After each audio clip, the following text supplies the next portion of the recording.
Good afternoon. Thank you for watching our Westminster Canterbury Weekly for Thursday, August 12th. Today, I have a couple of important items to share. Then our Vice President of Workforce Services, Windley Gravatt, is going to share more details about our plan to increase our minimum wage to $15 an hour for all of our associates starting October 1st. After Windley, Glendon Kemp from Security has some information about parking changes that are coming next week. Then Whitney Woodruff from Recreation has an update, and Chaplain Lynn McClintock has our Pastoral Care segment today. Start out, we wish we didn't have to open our Westminster Canterbury Weeklies with more news about the coronavirus, but unfortunately, this is still a very important topic for us here on campus and affecting our region. We have a variety of updates for you about the coronavirus, so thank you for joining us. The Centers for Medicare and Medicaid Services, CMS, issues our positivity rate that informs us on terms of how often we have to test our staff and residents. The positivity rate for the Henrico County region is currently at 8.6%, which is an increase again from last week. We're really watching this closely because the 10% threshold causes us to have to impose some significant, some more testing and some other things that we're watching that very closely. Hopefully we don't hit that, but we are preparing as if we might. According to the Centers for Disease Control and Prevention, the level of community transmission in our region, the Richmond metro area, is considered high. And so we ask ourselves, well, what does that mean for us here at Westminster Canterbury Richmond? Well, we're certainly seeing the virus affect some in our workforce. We've had a total of 5 fully vaccinated employees that have tested positive for COVID-19 since the end of July. 4 of those remain off campus, recovering at home in quarantine.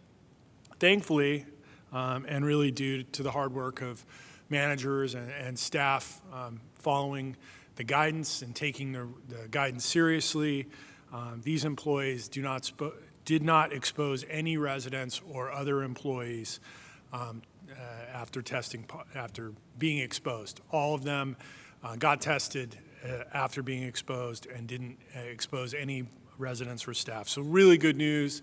It's unfortunate to continue to have any of these breakthrough cases, but we expect we're going to continue to see some, and we're going to continue to test staff as frequently as we need to make sure we keep doing what we're doing. It seems to be working so far. We continue to require masking indoors when around others. We're asking all of our visitors, we expect all of our employees and contractors will wear masks indoors, and we're really recommending that residents do the same whenever you're in the building and you're around others within the building, and especially staff. If a resident needs to be up close with staff members, even though the staff members are masked, it's a good idea to wear a mask. Also, we really want to encourage you to wear a mask when you're out in the community off campus. For a little extra protection, having the vaccine is a great layer of protection. Being vaccinated is really the most important thing. But adding the mask is that extra layer of protection that will hopefully ensure you don't get exposed and be one of those breakthrough cases that we're hearing about. All of us are having to do it now when we go to the grocery store or when we go to other places, just to be extra careful because the transmission level in the community is so high right now. It's just the safest thing we can do, and you'll see not everyone's doing it, but for the betterment of this community, I think it's the right thing to do. So bring your mask with you, and when you need to be around others, please wear it. Masks, reminder, masks are required for all of us, residents, staff, guests, visitors, contractors, everyone who enters into any of our healthcare settings. That's Parsons Health Center, assisted living, the clinic, rehab. We all have to wear masks when we're in that setting. That's a regulation and one we have to comply with. Our incident command team, which you'll recall was established a number of weeks before we ever had our first case, we continue to meet weekly on Thursday morning, and we review all the latest information and guidelines and determine whether or not we as a community need to change any of our policies or practices to keep this community safe and healthy. If we're not making any changes today, but if the circumstances change, or if we receive some more specified guidance from CMS, CDC, or the Virginia Department of Health, we will provide updates on any of those changes that we might need to impose at a future Westminster Canterbury Weekly, and we'll make sure it's available on the Touchdown app, and if we need to, we'll get you a memo, but we'll make sure you know about it. We certainly now, in the last week or so, we've heard a number of questions regarding the COVID-19 vaccine booster shots that the CDC is starting to really talk about more publicly. I think it was yesterday or the day before. The news came out about a third dose, a booster for individuals that are immunocompromised. Sorry, I knew I wasn't going to be able to say that.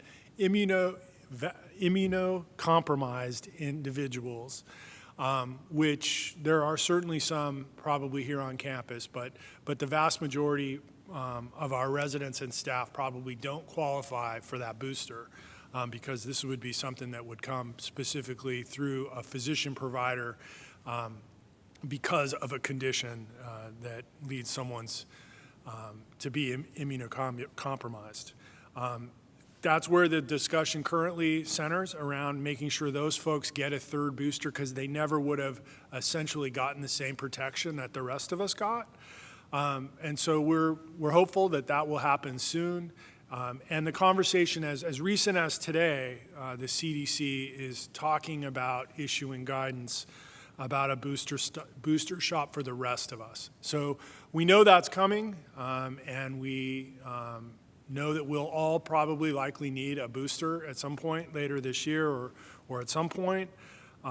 We are in touch, obviously, with our pharmacy providers and with the governor's task force and the pharmacy team that represents VDH. And we'll know as soon as the information's public as to when those shots will be made available, and we'll make sure that we're well positioned to do that when the time comes. I don't think we'll see the same scarcity that we saw in the first round, and now we're all pretty well protected, and it would be a preventative thing. It won't. I think we'll get it well before we need it. At least that's what the state is saying. So when we have more information, we'll share it as soon as it's public. As we have shared, I think we shared it a couple times now. Westminster Canterbury Richmond is requiring that all of our employees be fully vaccinated by September 1st. We have seen a number of other organizations, both senior living organizations and other organizations around Richmond and around the Commonwealth and nationally take that same position. I'm thankful we made the decision when we did. We announced this back in June that we were going to do this. So we've given ourselves a lot of lead time, and that's good because we want everyone to be fully informed, make a decision, and then get vaccinated, and that takes a while. Currently, our staff, from a staff standpoint, we're sitting, I think, just a little over 90% fully vaccinated or staff that have had their first dose. We certainly have a small percentage of staff who either have or will have received a health or a religious accommodation and will be wearing a mask, but have been approved to be accommodated for those that either that health or religious reason. And unfortunately, we have a small number of staff who have or will be resigning instead of getting vaccinated. And that's unfortunate, but we need to protect this community, and sadly, that's what's required. I think last time we checked, we have 98.5 or 98 point something percent of all of our residents are vaccinated, fully vaccinated. So, and that's really good news as well. We had a couple of individuals who chose not to get it, and a couple of individuals who, for health reasons, couldn't get it. So, all in, vast majority now with over 90% of our community total vaccinated. That's great, a great place to be. Now, moving on, a quick note from dining. As a reminder, outside family members and guests will be able to join residents for dining beginning Monday, August 16th. This is available by reservation only and is limited to tables of 2 or 4, and meals can include breakfast, lunch, or dinner in the marketplace or dinner in Kathleen's. And so make sure you make those reservations. I know the spots are limited, and Scott told me yesterday or the day before that we were definitely seeing a number of reservations, and that's good news, but make sure if you want to get in, you make those reservations in advance. We are taking reservations 7 days prior. Quick comment about dental services. We are actively and continuing to recruit for a new dental practice to replace Dr. Lucas.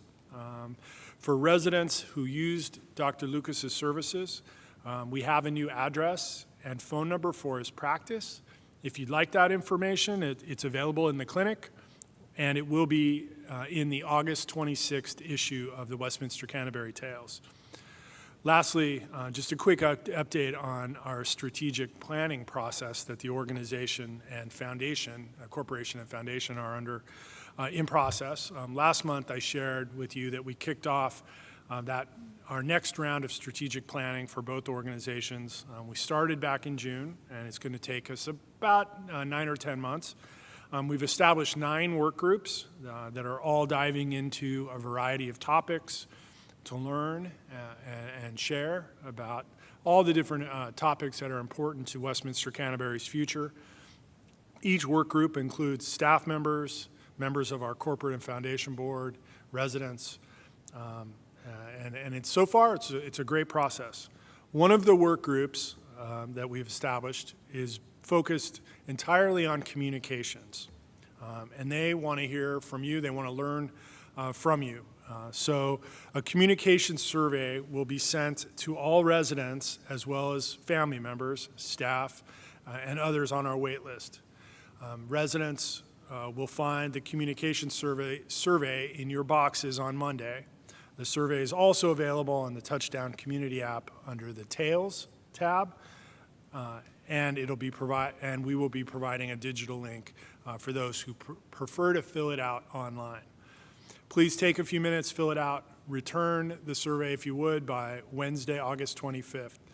Your feedback is really important to us as we work to design communications that keep you informed and establish the feedback loops so that we hear what you want to tell us and you know what we need to tell you. So thank you for doing that for us and for that work group. I know they greatly appreciate your input. That's it for me today. I'll turn it over now to Windley Gravatt.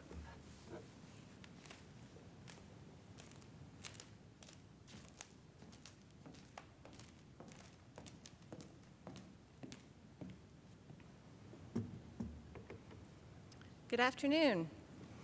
Last week, Russell Gardner shared with you that we are moving our employee minimum pay rate to $15 per hour as part of our fiscal year 2022 budget that begins on October 1st.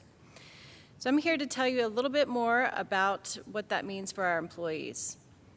This will have a large impact on many of our team members across a lot of areas. We're currently facing, as you've probably heard in the news, significant workforce challenges, and competitive wages have risen to the top as an immediate priority that can help us work towards resolving these challenges. We've been hearing about pay concerns in our exit interviews as well as from some of our residents, so thank you for your support and concern for our employees. We're also experiencing market pressures that are affecting our recruitment to fill open positions and retention of our existing valuable employees.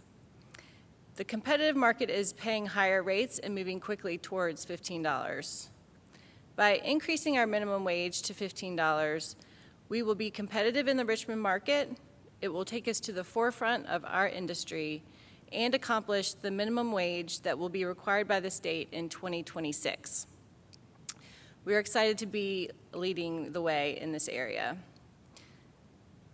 The areas with the greatest impact on our employees are our big 3 areas: dining, housekeeping, and healthcare, as well as some of the smaller areas, including Child Development Center and security.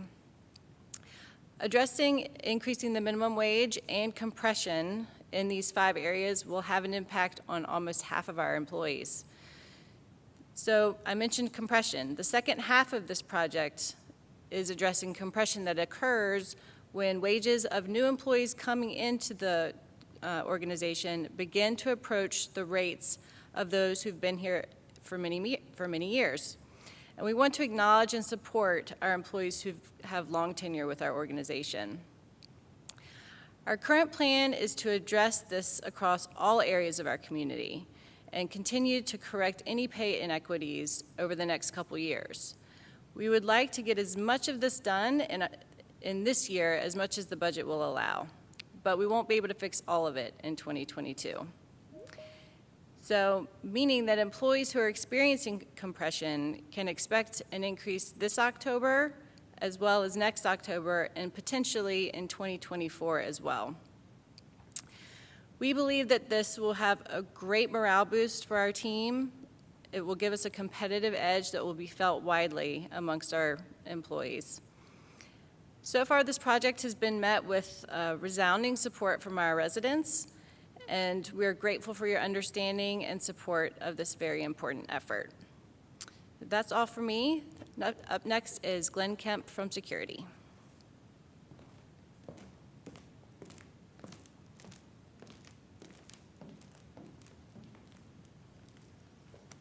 Thank you, Windley.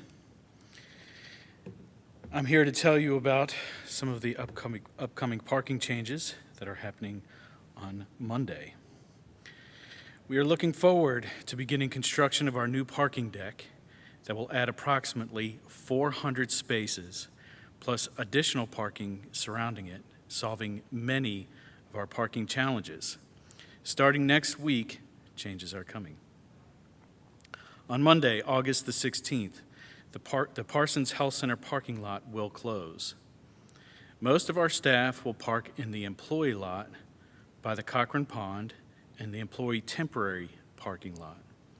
Visitors who would normally park in the Parsons Health Center lot may park in the Avalon parking lot or the visitor spaces in the employee parking lot.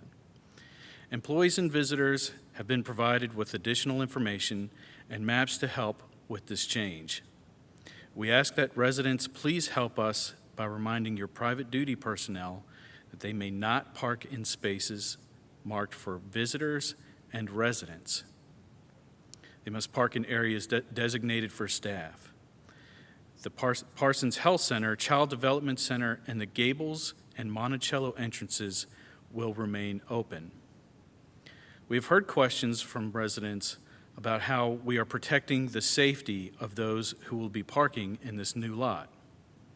While it is located on a piece of the Azalea Mall property purchased by Westminster Canterbury a few years ago, this is a very different location than the Azalea lot parking where our employees used to be parked and shuttled to campus. The temporary parking lot was newly constructed especially for this purpose to be available during construction of the parking deck. This piece of land owned by Westminster Canterbury is fully fenced in and connected to our existing property. There is an additional fencing around the new parking lot. Our employees will enter the parking lot through a driveway located in the existing employee lot next to the Cochran Pond. A new sidewalk connects directly from the new parking lot to the sidewalk that leads to the Avalon screening station. The new parking lot has many of the same safety features as the rest of the campus. We've installed additional lighting. Security cameras will monitor the area 24 hours a day. Our security team will make additional rounds to this area, and we will be installing an emergency call box in the coming weeks. We also have the new construction entrance to Westminster Canterbury from Dumbarton Road. It enters Westminster Canterbury Way at the back of the campus. This area will also be monitored by will be secured by our construction crews and security team. On days when there are large construction vehicles, there will be flaggers to help manage traffic. An additional note, the temporary lot is not accessible from this new construction road. We know that you are curious about the progress of this area, but we do ask that you avoid the construction areas for your safety. We will share photos and videos here at Westminster Canterbury Weekly. On Monday, when these changes go into effect, our security team will be available to assist with questions. Thank you so much for your interest and understanding as we make these changes that will help improve our community. And up next is Whitney Woodruff with a recreation update.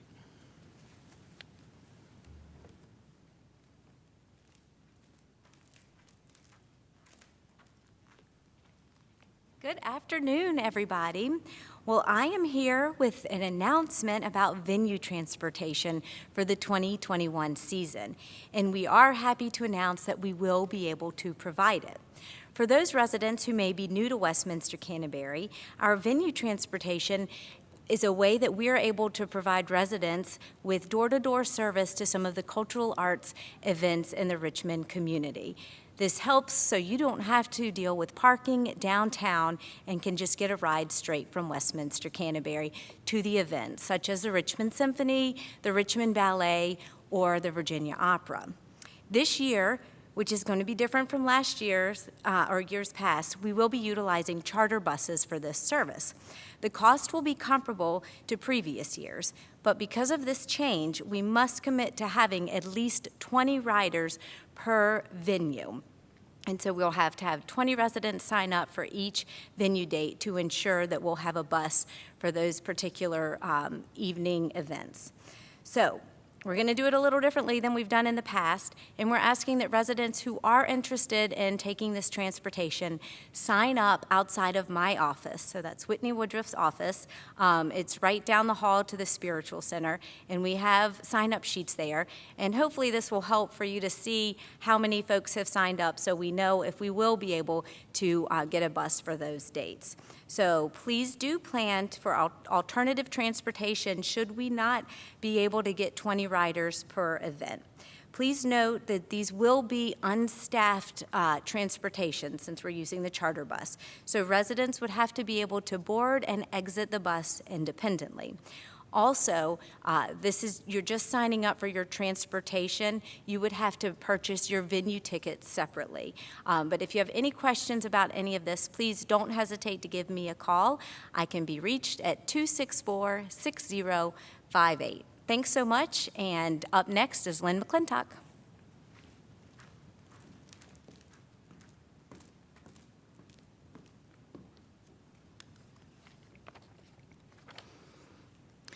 Good afternoon, everyone. I'm Lynn McClintock, Director of Pastoral Care.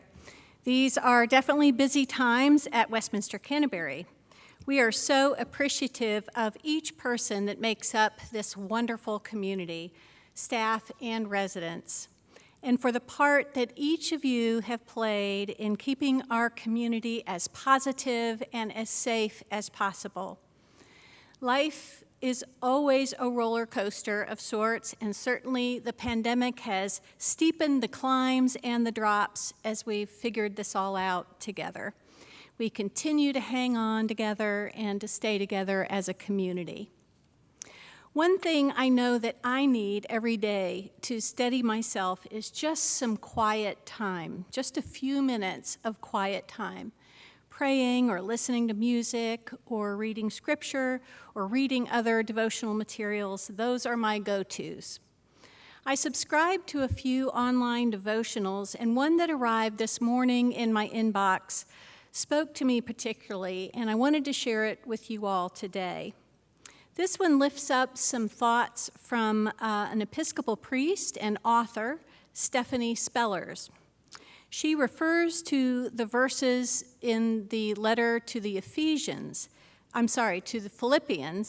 that says that Jesus emptied himself. Here's the scripture from the 2nd chapter of Philippians.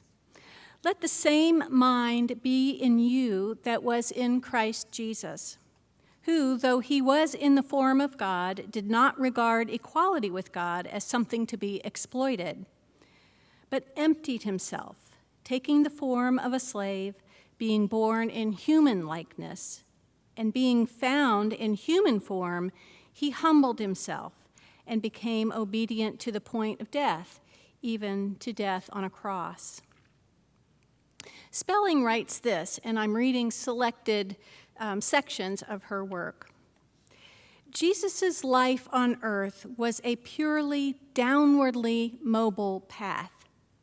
Jesus could have been a prince on a throne, holding power, riches, every kind of privilege. Instead, he denied it. He let it go. He consciously chose a path that assured suffering, humiliation, desolation, and finally death on a cross. In response, God lifted him up and gave him glory. None of this was an accident or coincidence, Spelling says. Jesus entered as he did, where he did, doing what he did, because God needed us to finally comprehend the truth. God is not a sky king who heads an empire. God is the love that gives itself away for the sake of more love. Jesus could only communicate that point by standing outside the power structures and inviting disciples to join him and discover new life with him on the margins.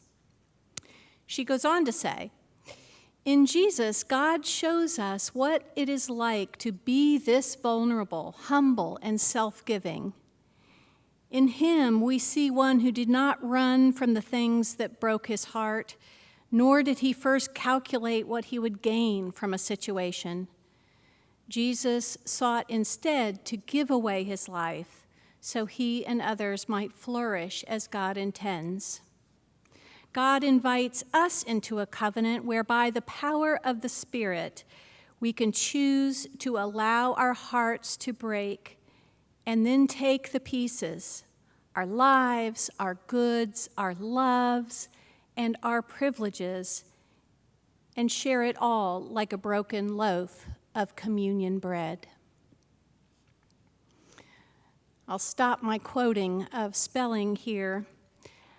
I appreciate her thoughts because I've been thinking about how we're all called to let go of the idea that we will always get our way, that we will always be in control, that power or getting what we want will somehow satisfy us. If we really admit it, we are more often takers than givers. And when we don't get what we think we deserve, we often sulk or get angry, looking for someone or something to blame.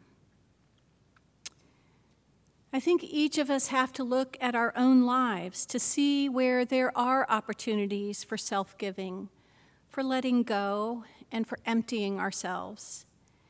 It seems to me to be a daily practice that we're called to, keeping our ear to the ground for ways we can direct our energies more toward loving one another. Ultimately, when we do that, when we've loosened our grip, we see that instead of falling into the abyss where we're lost, where we are nobody, we are actually lifted up by the trusted hand of God, who brings us close to God's Spirit. And in that Spirit, we are indeed treasured as a child of God. The prayer I'd like to share with you today is written by Richard Rohr. Let us pray. Loving God, you fill all things with a fullness and hope that we can never comprehend. Thank you for leading us into a time where more of reality is being unveiled for us to see. We pray that you will take away our natural temptation for cynicism, denial, fear, and despair. Help us have the courage to awaken to greater truth, greater humility, greater care for one another. May we place our hope in what matters and what lasts, trusting in your eternal presence and love. knowing, good God, that you are hearing us better than we are speaking, we offer these prayers in all the holy names of God. Amen. We are so glad that you joined us today, and we invite you to join us next week at 3 p.m. for the next Westminster Canterbury Weekly. Go in love.